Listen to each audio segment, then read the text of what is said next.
Fight commentary breakdowns here. I got a very special guest. Here is Colin. Colin is a first dan in Taekwondo, and he and I have been trying to get on a talk. We finally got on a talk. Basically, he's trained many years in Taekwondo. We wanted to learn more about Taekwondo, the art, the sport, the martial art, etc. Colin is tuning in from the East Coast, and welcome, Colin. Hey, welcome. Thanks for having me. Yeah, thank you, Colin. So I don't remember what got us to start talking, but it must have been one of my videos that featured Taekwondo or something, right?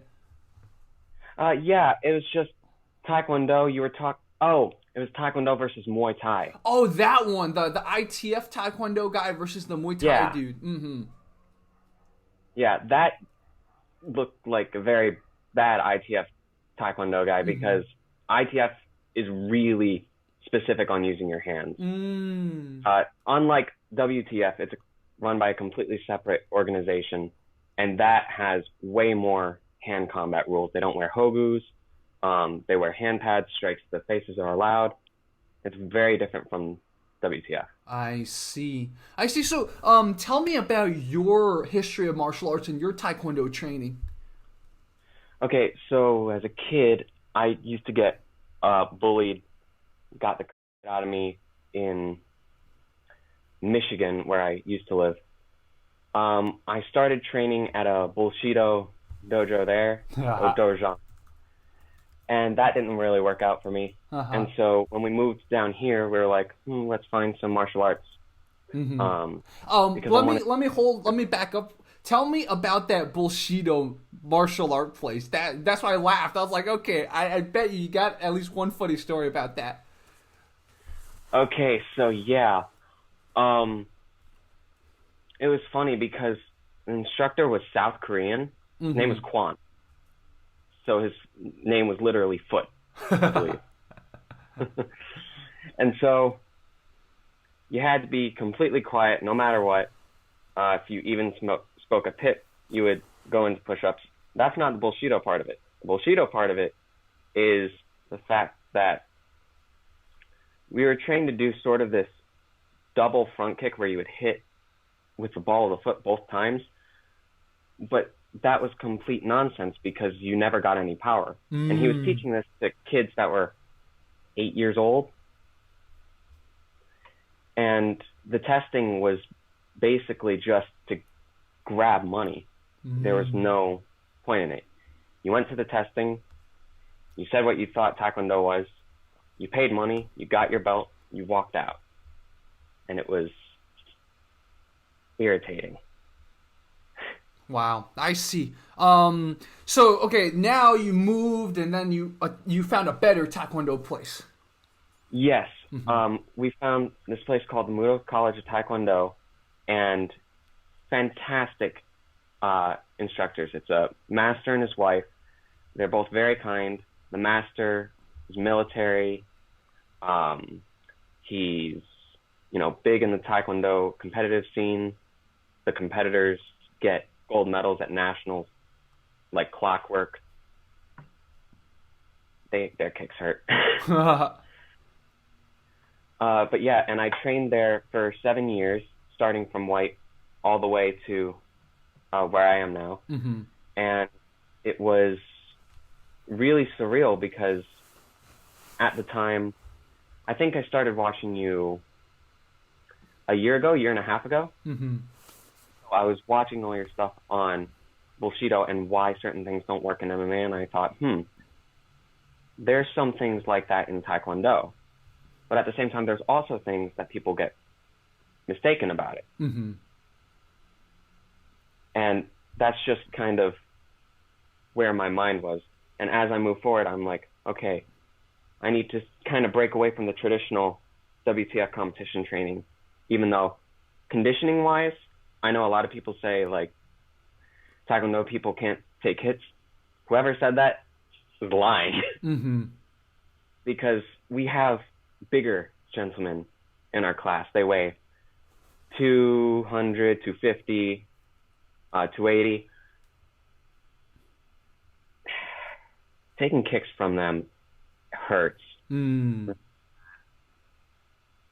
you just kind of have to sit there and take it after you've gotten hit. Ouch. You have to one thing we've learned, hands above the head to expand the lungs, and that allows you to get breath in easier.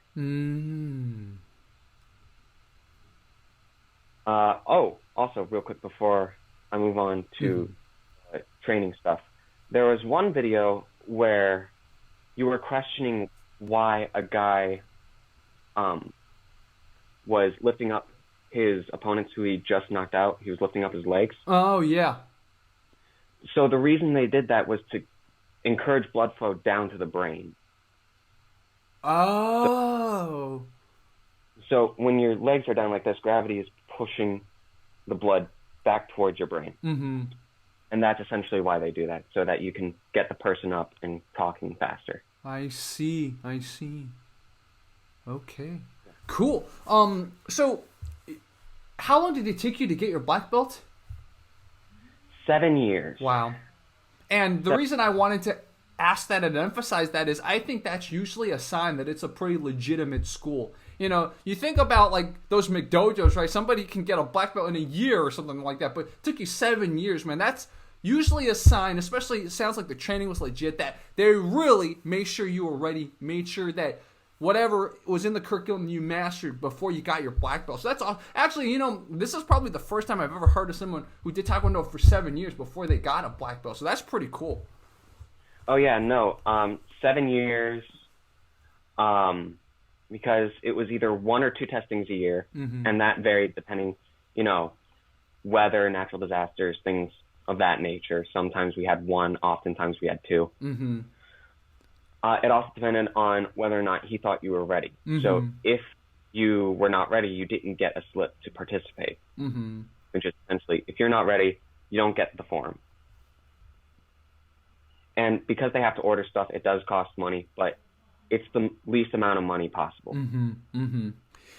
So tell me about your favorite techniques to work on and your least favorite techniques to work on, and why.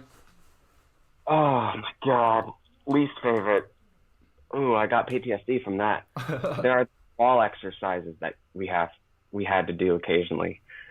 And it would suck because, so we have these wall exercises. And so you put your hand on the wall, you have your base leg supporting. And what you do is you lift up your leg that you're going to be training with, and you don't drop it. Mm-hmm.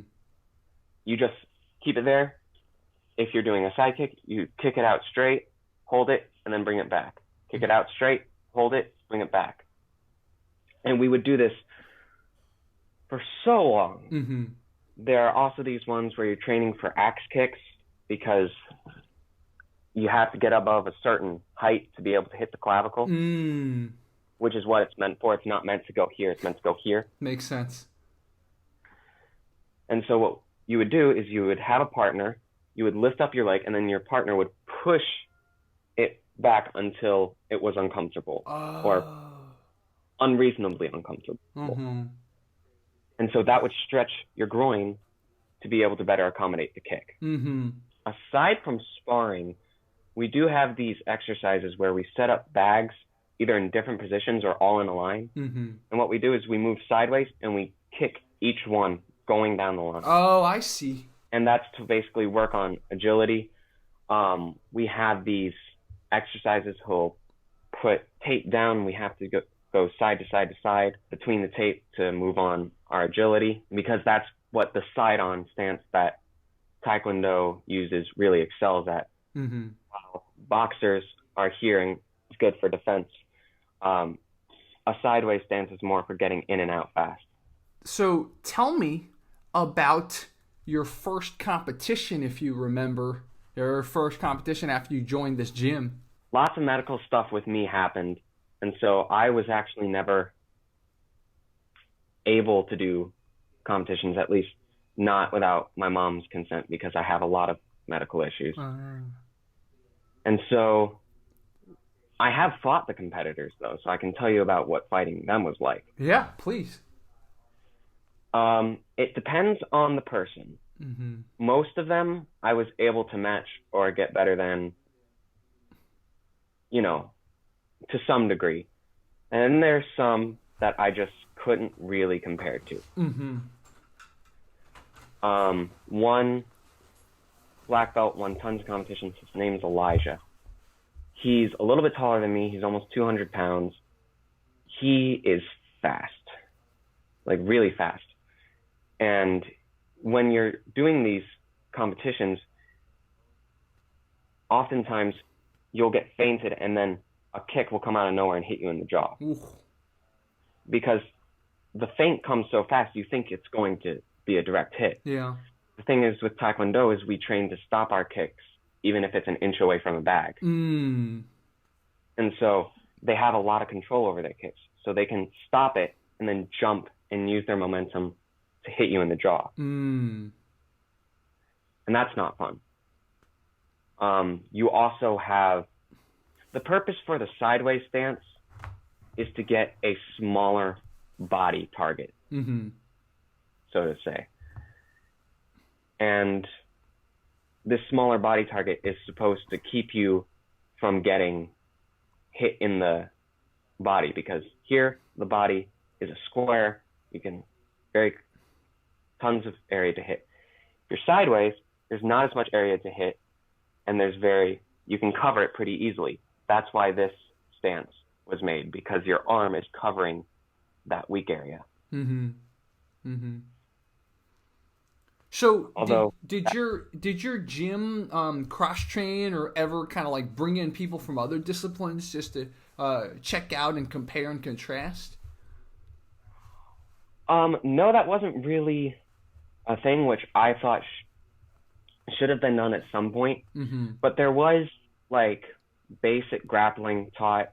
If someone was trying to come onto us after we were on the ground, we were taught how to roll on top of them, push up, and then get back onto the feet, onto our feet. Mm-hmm. We were taught how to keep people at bay. So if they were a grappler, we could stay way away from that because we know we're not going to win. Mm-hmm. We were taught hand strikes. We weren't taught any clinching, Mm-hmm. which is one of the bad things that I want to point out. Mm-hmm. Because clinching is a huge part. Every time me and my friend would spar, he's more of a street fighter. Every time he would get in close, I wouldn't really know what to do once I was in that headlock. And so now with me and my brother, we're moving, we aren't going to that gym anymore. We're trying to figure out ways to get around that gap in our martial arts education, so to speak. And it, just continue to learn and better ourselves in doing so. Yeah, makes sense. I love that attitude, and that's one of the reasons I'm really glad I brought you on. So your brother, it seems like he does martial arts too. Yes, he's a red black tip, which is essentially red belt, black stripe running down the center. Okay. And in Taekwondo, is red above a black or is black above a red? Black is above a red. So it goes white, yellow, orange, and then every color after that you have the solid color and then the black tip color. Up until red, where you have red, red black tip, red black, which is called a junior poom. That's one below. You can almost think of it as a junior black belt. Okay. And then after that is a black belt. Okay. I see.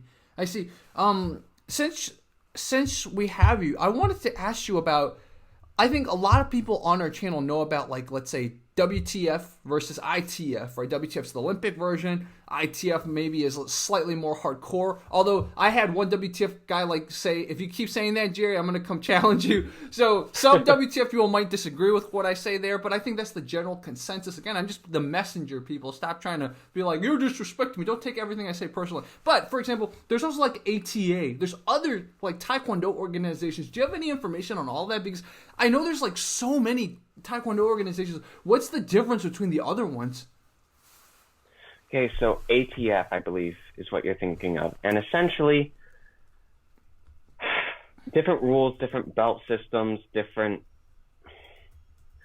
I believe ITF is the mainstream in North Korea. I don't quote me on that. That's just something I heard. But if so, then it would have different moral structures. It would be more on combat other than morals. WTF comes from the martial art that the earliest defenders of Korea used 2,000 years ago. Mm-hmm. That's based more on morals because they were pacifists. They only fought unless they had to. ATF, on the other hand, is more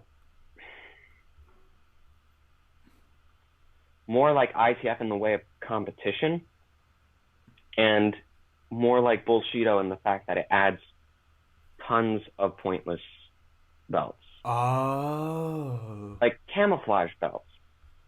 I actually met someone who had one of those, and it was mind-boggling to see it up close. Like, wow, this actually exists. Uh-huh. I can't believe this. Yeah, I'm looking up. It seems like online it's listed as ATA instead of ATF, but like you said, camouflage belt. I was like, as you said, camouflage belt. I saw that. I was like, wow, camouflage belt. Yeah, no, that's a thing. There's beige belts, brown belts. Brown belts mainly jiu-jitsu thing. Mm-hmm. You know, all this stuff. And you look at it, you're like, this is a disgrace to Taekwondo. Mm-hmm. What are you doing? Also, big thing, ITF, can't speak about ATF. I haven't seen any of that. Mm-hmm. ATF versus WTF, ITF versus WTF. ITF uses way more hands, Mm-hmm. Mm-hmm. which is a big thing because people who do WTF, they don't train with their hands too much other than straight punches to the torso. Mm. Which is why the only punches you ever see them throw is directly to the solar plexus. Mm-hmm. Because competition, you're only allowed to use your feet aside from that one strike. Mm-hmm. And so, yeah, they train their legs to be able to quickly snap up to a person's jaw, temple, neck, torso, which is another problem with Taekwondo. Very limited attack points. Mm. They mainly focus on the head and the torso. They don't aim for the shins at all. Well, legs. I can't say that entirely. That's competition. The way I was taught was mainly Taekwondo is a self-defense-based martial art. Mm-hmm. So the main thing is disable the opponent, run away. Mm-hmm. So first thing we were taught, how to floor a grown adult 200 pounds heavier than you. Knees. Straight side kick down into the knee will pop it and tear the tendon that's behind it. Yeah. I believe that's 17 pounds of pressure it takes to do that. I forget what he said it was, but for the person, run away. If they're your height, we were actually taught how to ground and pound. Mm-hmm. So you go onto the person, about midsection is where your feet should be. And actually, we were taught to use our elbows, not our fists. So when you go down, you're putting your entire body weight, or what you have available anyway, into your elbow. Mm-hmm. Of course, you can't do that in MMA because that's against the rules, but the idea remains the same. Mm-hmm. So self-defense space, there's a little bit more option for strikes, but generally it's just competition, chest, head. Interesting. So, do you follow any kind of fighters that are Taekwondo trained that, let's say, fight in the UFC or anything like that, or any kind of, like, let's say if people want to see that type of, like, cool Taekwondo used in combat, do you have anyone you can recommend to watch?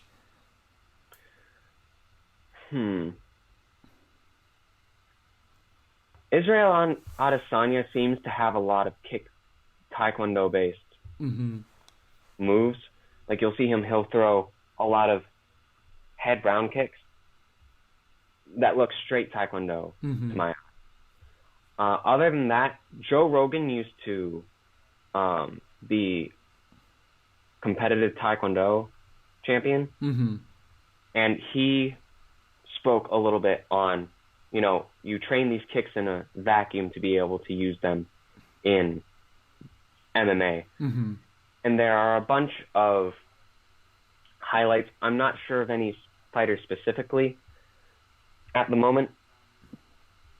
But if you look up Taekwondo knockouts in MMA, there'll be a video 10 minutes long of different people getting completely annihilated from a back kick, or a back kick or an Audubon, which is that spinning kick. And the difference between an Audubon and a tornado is essentially, with an Audubon you step backwards, so it's faster. Essentially, if your right leg's in front, you step back towards the opponent with your left leg, which starts the spin, and then you kick with the right leg that was in front. And then a tornado is more for distance. You step forward, and then you execute an Audubon. Wow, that's pretty cool. Thank you for these little, like, nuances, right? Yeah, because, I would just call the kicks whatever I used to call them in Kung Fu, and then I'd always get one or two people slightly ask me, "Yeah, you know anything? Oh, it's a 360 kick." It's just like, I'm like, okay, all right, I'll learn to call it better next time. But you get my point, It's like, but thank you, I really appreciate that. Like, I didn't even know like the nuance between the two types of kicks. Right. There are also certain kicks that I never see used, which annoys me to no end because they're really good for setting up different strikes. For example, a crescent. It's essentially, you can think of it as an axe kick, except you're never going down. You're just going up and over. Yeah. Or out to in. Yeah. Then there's a arc kick, or the Taekwondo equivalent of a Brazilian kick. Essentially, you go to the head, and then you turn down to bring it down on their neck. It is a nasty kick if you can land it, but that's another problem that people who train in Taekwondo often get. They don't use their entire arsenal. Like, we have a variety of stances that are used for different things. For example, a cat stance sounds stupid. I know. Hang on. You have your back foot planted at a 90-degree angle to your front one. Yeah. Your front one, there's almost no weight on it at all. And that's to be able to quickly counter. You don't have to spend time getting weight off that front foot. You can just pop it up, snap it, and then you can set it down. Your left your leg that was supporting you is now in a prime position to pivot and put more power into a counter strike. We actually do have a clinch strike, and it's essentially where you bring your fist up past your shoulder and you hit with the elbow. So if you're down here, we didn't train to how to use this, but we were trained just as another strike. But if you're in a clinch, let's say, and you're down here, if you can manage to turn your body even a little bit, you can get your hand past this through here and just hit them in the chin. And then doing that, from here you can do a number of things. You can wrap your head around and go into a chokehold, for one.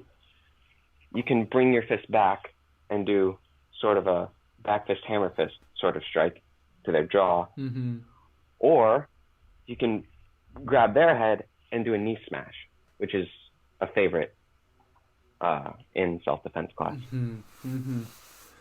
So I assume, your years training in Taekwondo, the more you train, the less people would just mess with you in general in school, right? Well, after I moved, I was homeschooled. So I would really just kind of mess with my friends often. And actually, the most fighting, funny enough, came from Taekwondo. Let me tell you about one run-in with a competitor who shall remain unnamed. By the way, most of the competitors are female. Kick super hard. Don't mess with them. She's a smaller Asian girl who's few inches shorter than me, maybe a little bit more. But she is super flexible, so she can kick well above my head. Wow. Yeah, no, she's crazy. And I'm going to tell you what made her have a grudge for over 6 months on me, a match that we had. Mm-hmm. So we were having a normal sparring match, and, it goes as normal. I get a clean side kick. No, not side kick. Cut kick, which is essentially you aim for the hip, and as their hip bows out, they lose balance and they fall. Mm. And she fell into the wall. I'm like, okay, sorry, I'll go a little bit lighter. Because she's a lot lighter than me, I can basically push her around. Mm-hmm. She kicks a little bit harder. I'm like, okay, that's fair. I did just kick her into a wall. Front kick straight to the torso when she squares herself up, which you never do in competition, ever. That's a death sentence. She goes into the wall again. At this point, she is furious. Huh. So what happens next, I can only explain as rage, but she tries to break my nose with a kick, which there's a few things we do with kicks. We either block it like this, catch it in our hand and move it out of the way, or just sidestep it. Because it was a front kick directly to my face, it was easy to just do that. Mm-hmm. And I jammed, which we jam like this with our hand up here and our hand blocking any legs from coming up. Pushed, back kick. Again goes into the wall. At this point, she starts throwing she was pissed. Let's just get that out of the way. A flurry of round kicks, which are extremely hard to go against. And then the instructor that was there, it was his wife. She's also a black belt, second dan. She kind of broke it up. She's like, hey, let's chill out now. We're all friends here. She remained pissed at me for months. Wow. So really, all my fighting was there, but we train as if someone was about to mug us on the street. Mm-hmm. Unfortunately, the school had to close down temporarily and move into a church because a clinic opened up near my master's school. And by clinic, I mean like a methadone clinic, a rehab clinic. Oh, so just for safety purposes. For safety purposes, he's like, absolutely not. We have young children here. Mm-hmm. We're going to move. Unfortunately, God bless his soul, a lot of his students were poached. Mm. And that annoyed me greatly because the people who had poached them had been coming to his competitor's class and fighting for him. Mm. And that really annoyed me. So we kept training under him. This church didn't have any pads. It was laminate floor. So oftentimes, if you weren't careful, you skinned the bottom of your toe raw or something like that. Yeah, no, not fun. But yeah, and I kind of feel bad for having to leave him, but I still have everything he taught me, so. Yeah, it's really interesting hearing you talk about this side too, because most people, they love the martial arts side, but the business side is so important too. And like the drama that goes on behind the scenes, like trying to get your students to stay and trying to make sure they don't get poached and stuff like that. And then the safety around your school and stuff like that. It's all so important. And it's awesome that you brought this up. He didn't have a problem. I apologize. I didn't mean to interrupt you. He originally never had a problem with poaching because he's really qualified. He's the head of the Armed Forces Taekwondo division. They have essentially competitions within the Navy or the Army or whatever. And he's the head of that. He's the head of the martial arts division in there.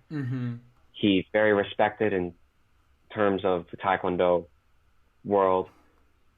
And so he never really had a problem with poaching until they had to move schools. Move to school, in which case they were originally, getting a building built for them by the town's commission. They actually weren't. Then apparently the building was actually getting constructed. It was just taking forever. They didn't do that. So they partnered up with, a police station, I believe, to try and see if churches would lend out their services.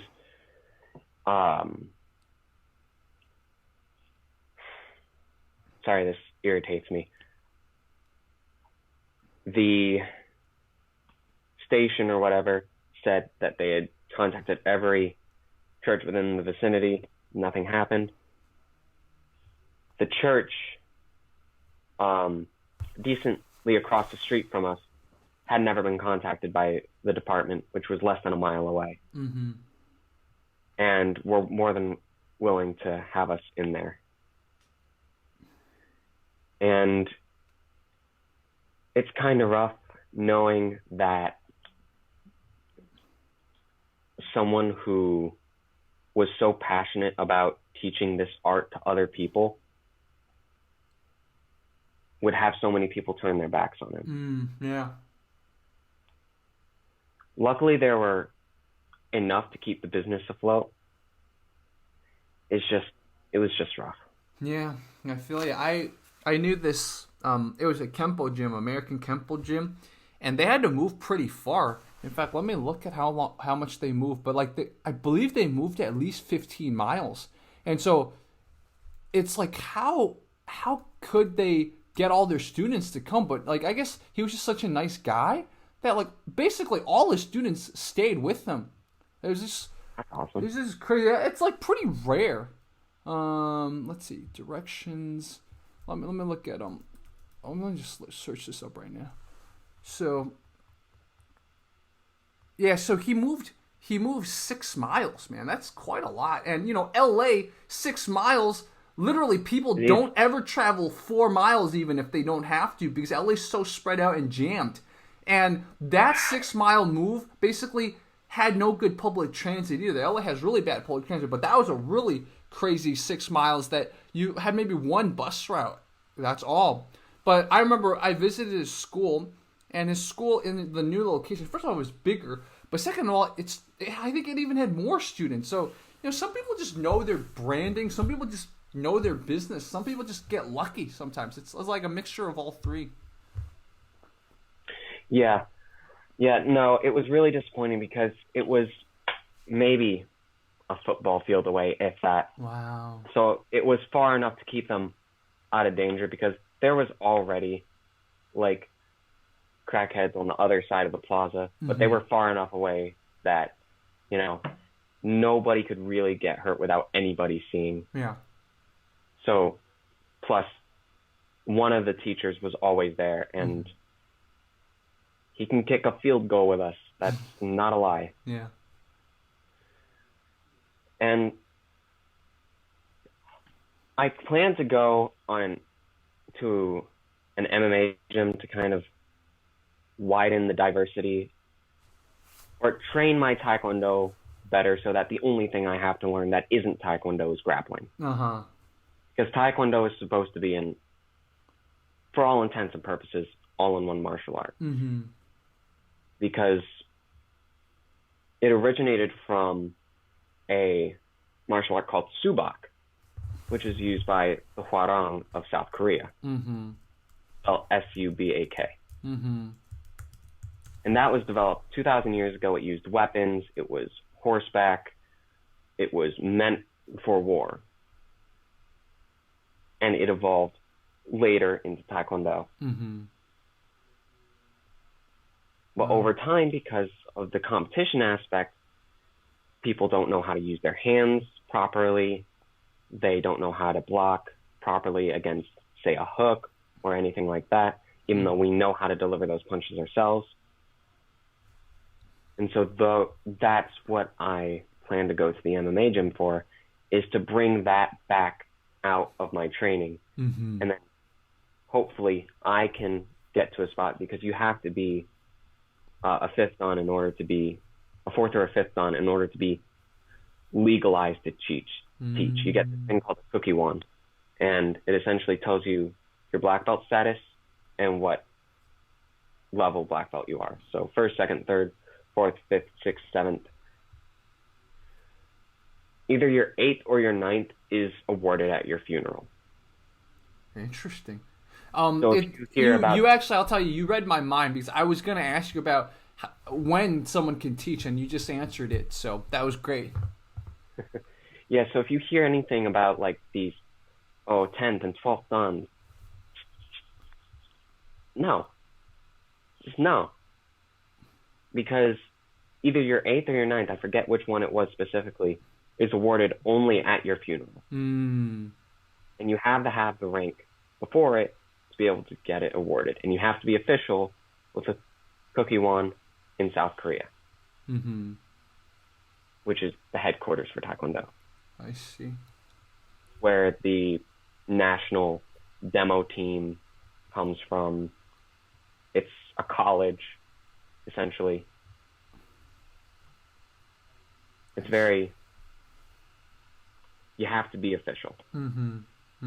And does that vary by Taekwondo federations? Like for other Taekwondo organizations, can you teach, like, can you officially teach at a lower belt?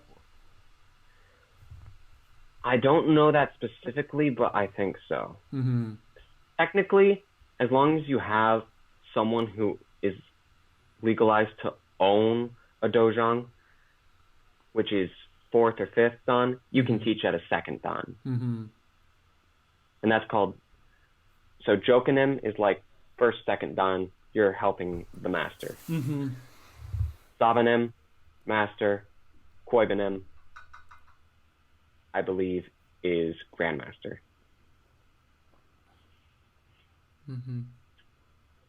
No, sorry. Jokenem, Koibenem, Sabanem, Kwanjanem. Sorry, I'm a little rusty on my Korean. Okay. Wow.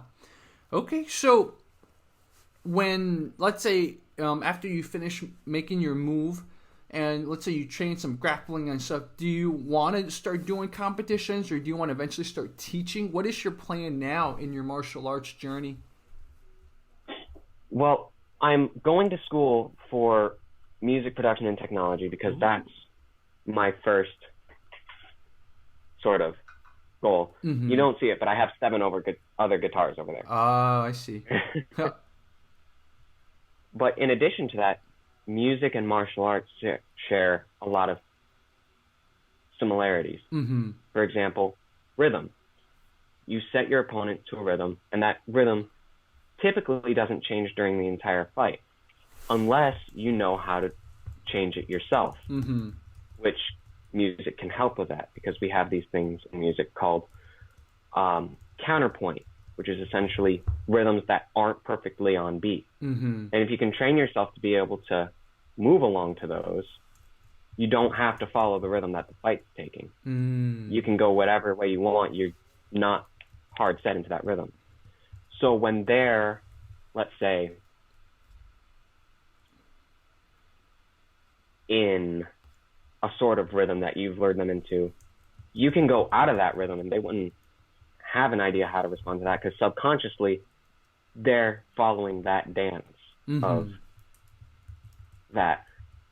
And so my martial arts journey, to answer your question, where I see with it is, I want to bring Taekwondo back to its origin, to where,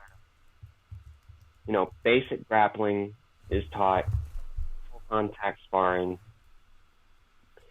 you train the clinch, everything, because way of the foot and hand shouldn't be limited. It should be well-rounded, and you should teach it as it is. And I hope to teach that to people so that they keep real Taekwondo on the mat. Makes sense. And cross-training is definitely a big part, because if you say, go into an MMA competition and you don't know how to fight against a jiu-jitsu guy, you're going to get demolished. I'm sorry. Yeah. Strikers are weak against grapplers. Mm-hmm. If you don't know how to keep your distance and stay way away from them, you're just going to get destroyed. Mm-hmm. So you're a musician also. Do you plan on going the Eddie Bravo route where some of your music will be like singing about or talking about martial arts or stuff like that? Possibly. Mm-hmm. Possibly.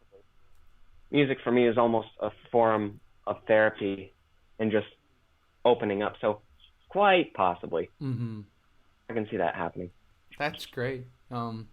So now we have Colin, who will teach Taekwondo in the future, and he will do music on the side. So that's kind of exciting. Do you have a link if you want to? No pressure. You can send me some stuff, like current stuff you've produced, music-wise, if the offer's there, so if you want to.